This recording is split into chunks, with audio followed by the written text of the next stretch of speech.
What if nothing out here is actually good or bad? What if nothing in the world ever truly hurt you, but the story you told yourself about it did? Today we are contemplating Lesson 12. I am upset because I see a meaningless world. This idea exposes the final emotional trap. We believe the world itself is frightening, sad, broken, or dangerous. But it isn't. The world is empty of meaning. That doesn't make it bleak. It makes it free. A meaningless world is a blank canvas. But the ego can't tolerate blankness. And so it writes its own story, meaning, and interpretation. It labels things as good, bad, safe, threatening, worthy, hopeful, or hopeless. We don't see the world. We see the labels we have painted over it. And here's the key. Both positive and negative labels do the same thing. They trap you in interpretation. A good world, for example, implies the existence of a bad one. A safe world implies danger. A loving world implies an unloving one. And so you oscillate between hope and fear, never resting. This lesson doesn't say that the world is empty. It says your meaning is in the way. If the world upsets you, for example, it is only because you insist on interpreting it. While reality in itself is harmless, it is your meaning that hurts. So when you stop trying to make the world into something you think you know or already understand, then something deeper has room to reveal itself. The truth that makes you free is already written beneath your story. You don't have to add it.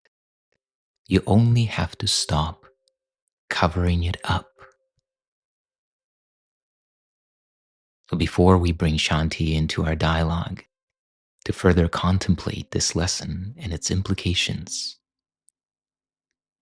I want to invite you into a deep breath, breathing all the way in. As you exhale, let it all go.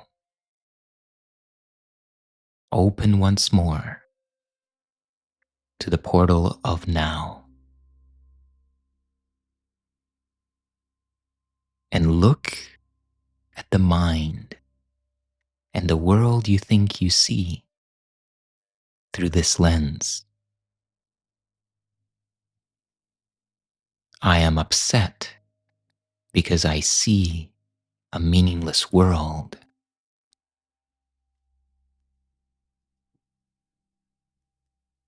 Look through this idea as if it were a window, a perspective.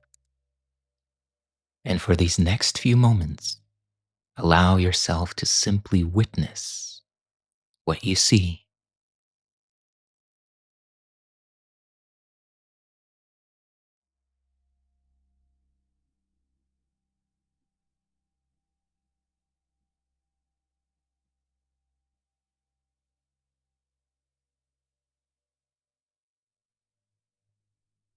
And now let's bring Shanti into our conversation and contemplation together.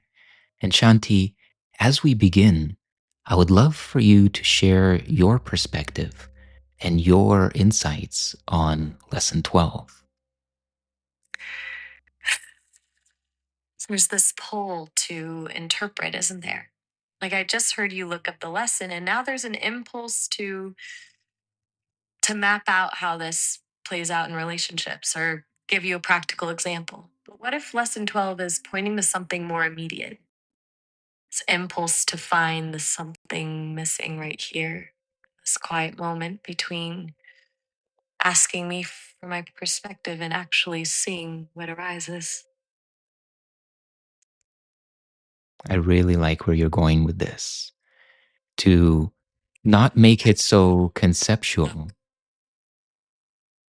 Yeah. to not make it so, I really like where you're going with this, that we don't make it so conceptual, but experiential, lived here and now. Mm. What feels alive right now? Not as an idea about the lesson or our dialogue, but what are you aware of underneath all that? Well, as I reflect on that question, I'm aware of wanting to create a beautiful, powerful, inspiring episode for our listeners. Right. And that wanting, when you really slow it down, what is that wanting made of? It's strong, feels important.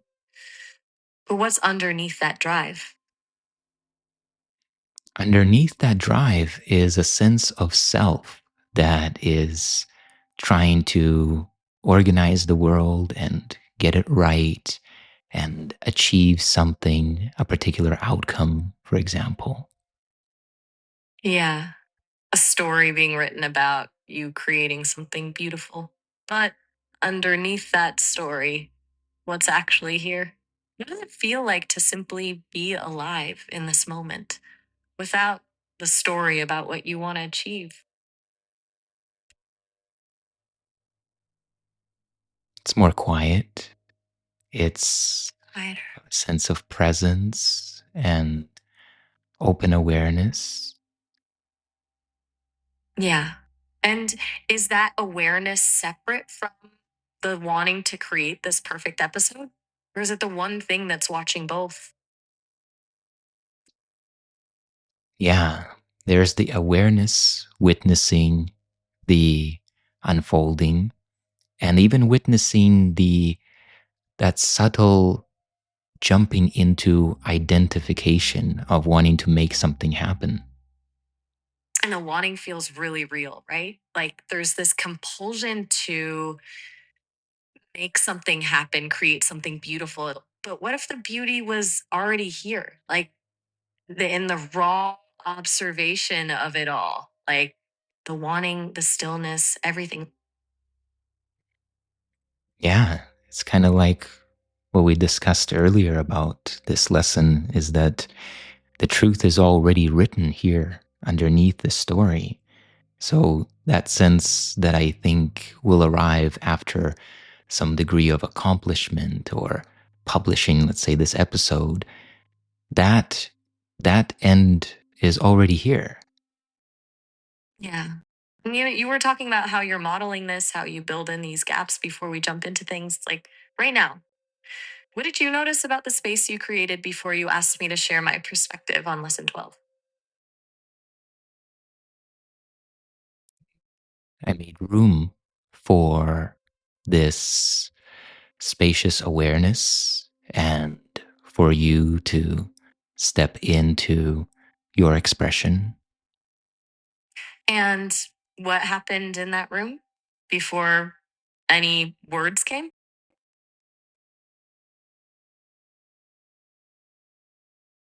Just awareness, stillness, potential.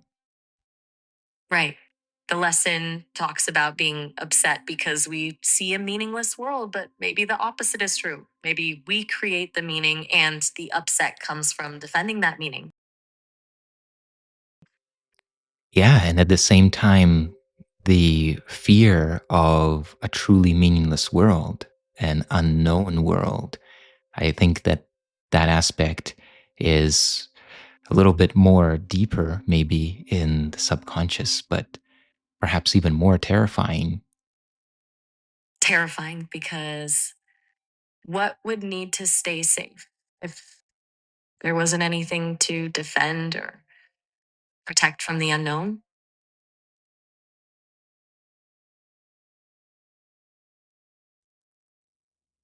Well, to that sense of identity, it's like losing reference points and being very vulnerable to, well, whatever the experience may bring.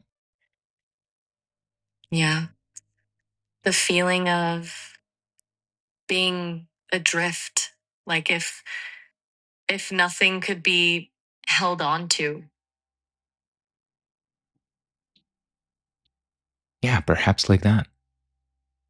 And if that identity really isn't there anyway, what's watching that fear?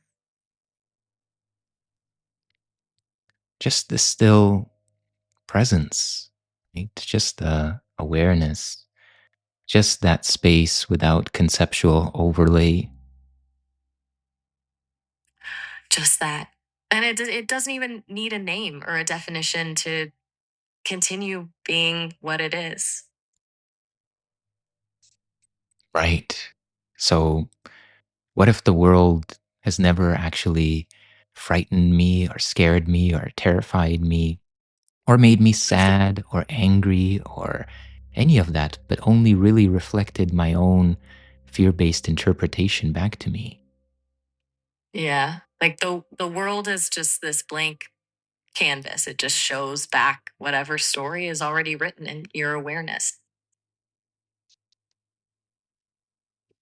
Why does it feel so necessary for safety? That sense of applying meaning. It wants to stay separate, right? Like I need to know what's safe, what's dangerous. But maybe that wanting to define things, to categorize and name, maybe that need for safety is actually where the fear comes from in the first place.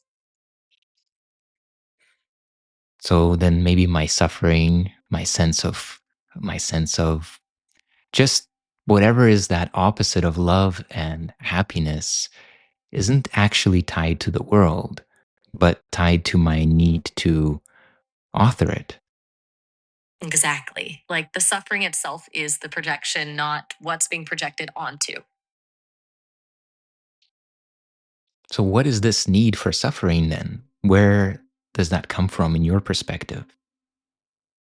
It seems like there's this deep miscalculation that we have to work, solve, and figure out to somehow return to safety. But the wanting to solve implies we were somehow not already complete or whole in the first place.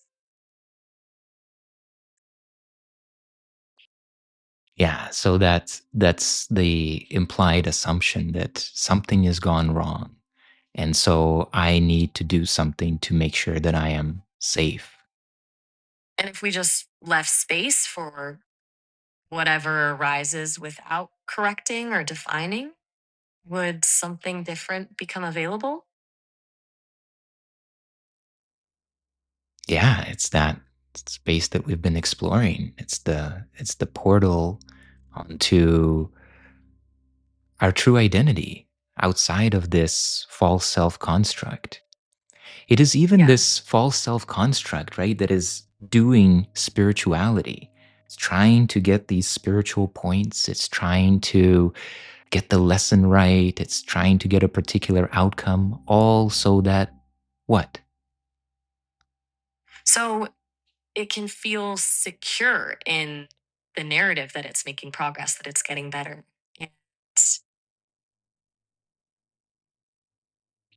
And what? what does the ego want out of spiritual work? It wants to be infinite and eternal and transcendent and godlike. Right. But those are still concepts, aren't they? Just bigger versions of the same story, still a self that's seeking, achieving, becoming. Exactly. Still a self that's terrified of death or dissolution and wanting to perpetuate itself. Yeah. So, why does the idea of a good world feel safer than a meaningless one? Is there is there a fear that this preference conceals? It's like um, the good world at least gives us rules to play by, right? If things have inherent value, then we know where to put our energy. What gets us in trouble is the fear that a truly meaningless world means there's nowhere to put the energy, there's no logic to guide us. It's still all about that sense of self-preservation and that sense of progress and stability. The ego's constantly trying to fortify itself as real. And what if that fortress feels necessary because the ego hasn't actually been threatened? What if the real world isn't trying to harm it? Well, it isn't. Yeah, because if we really even just reflect on our direct personal experience, most of us are not running away from tigers or bullets or bombs, but we are safe in our homes, in our place of work, in our cars, and yet we are riding this constant chronic sense of stress, this underlying scanning for threat and trying to assure survival. It's almost automatic. I don't think that this is something that we even, consciously engage or think about. Automatic, and yet we still call it threat. Like it's coming from out there. When really it feels like the vigilance itself is what's causing the tension, not the perceived danger. Yeah, the vigilance itself is causing that stress. So, is my pursuit of a better world actually just reinforcing the belief in that bad world or chaos or whatever it is that I fear? It sounds like maybe that pursuit isn't healing. Maybe it's keeping the wounded alive, constantly reaffirming what needs fixing. And maybe it's impossible to know peace if we're focused on correcting the external. So, then what's the turnaround? Maybe it's less about finding peace and more about stopping, just dropping the effort to fix, not trying to make it okay, just seeing what's already happening. So, then in those moments of upset, if my upset is not evidence that something is wrong, how else might we look at it? I think you're getting to this on your own, but maybe upset is just a signal.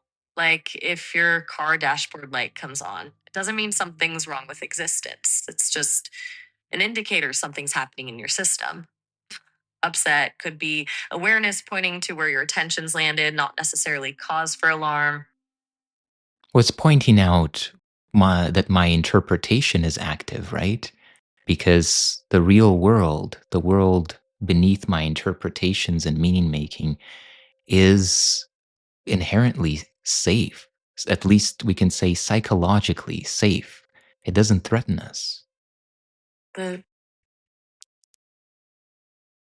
Would you say that's accurate? feels accurate. Like even in moments of deep upset, underneath the story, there's stillness, spaciousness, not inherent danger, just what the story's telling you.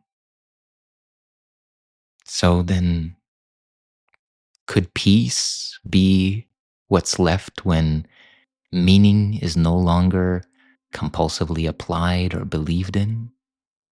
It feels like that. And maybe it's not something we achieve. Maybe we keep getting in our way of noticing it, all that striving, interpreting, and analyzing. Maybe it's already here underneath the thinking. So, what changes then if I stop asking, why is this happening? And what should I ask instead? Maybe you don't need to ask anything.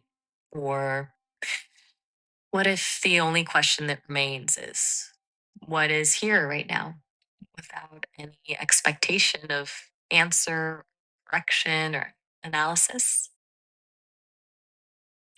Sounds like a very powerful and unique way of moving through life. I think it's again that space that the Course pointed out to when it said the healed mind does not plan. There is an absence of this need to propagate the sense of separate self by projecting it into the future, by using it as a lens to interpret for threat and analyze the present, or to reminisce and judge the past. The healed mind just exists. Like how your awareness is here right now. It's not creating, improving, or controlling. Just being with whatever happens. I really appreciate that, Shanti. Thank you for kind of shifting gears today and guiding me and guiding the listeners through really bringing this into the immediacy of the moment. And as we close this session today, I want to invite you as the listener to allow your awareness to open once more. Let the concepts fade to the background and allow yourself to take in the raw, immediate presence of now. And now, let us go into the silence.